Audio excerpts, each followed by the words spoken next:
لا حاصل۔ ایک ملک پر ایک بادشاہ حکومت کرتا تھا، نہایت رحم دل اور خدا ترس تھا۔ اس کی ایک بیٹی تھی جو نہایت ہی ضدی تھی اور ہر ایک سے ضد کر کے بات منواتی تھی۔ ایک دن محل کے باغ میں پھول توڑنے کے لیے آئی تو اسے پھولوں پر شبنم کے قطرے نظر آئے۔ اس نے سوچا کیوں نہ اس کا ہار بنا کر پہنا جائے۔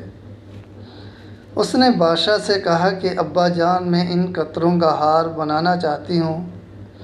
بادشاہ نے کہا، بیٹی یہ تو بہت مشکل کام ہے، ان قطروں کا ہار نہیں بن سکتا۔ مگر شہزادی نے اپنی ضد سے بادشاہ کو پریشان کر دیا۔ آخر تنگ آ کر بادشاہ نے اعلان کیا، جو شہزادی کو شبنم کے قطروں سے ہار بنا دے گا اسے انعام و اکرام سے نوازا جائے گا۔ دور دور سے لوگ آئے مگر ناکام رہے۔ اس ملک میں ایک سونار کا بیٹا رہتا تھا۔ اس نے اپنے والدین سے اجازت لی اور بادشاہ کے محل کی طرف چل پڑا۔ محل جا کر اس نے کہا کہ شہزادی کے لیے شبنم کے قطروں کا ہار میں بنا کر دوں گا۔ سونار نے بادشاہ اور شہزادی کو لے کر باغ میں چلا گیا۔ سونار نے شہزادی کو کہا کہ ہار بنانے میں تمہیں میری مدد کرنا ہوگی۔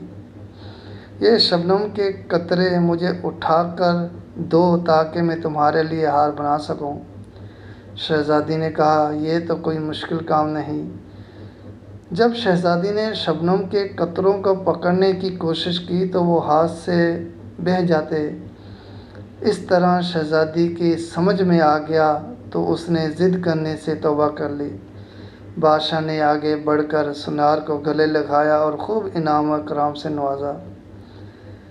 سبق یہ ہے کہ آج عام انسان بھی اس بادشاہ کی بیٹی کی طرح ہے، جو دولت کو اپنے پاس مقید کرنا چاہتا ہے، جبکہ یہ دولت بھی شبنم کے قطروں کی مانند ہے، جو جس کے پاس آتی ہے اس کی کبھی نہیں ہوتی، اور جو اسے قید یعنی جمع کرتا ہے وہ خود اسے چھوڑ کر اس دنیا فانی سے رخصت ہو جاتا ہے۔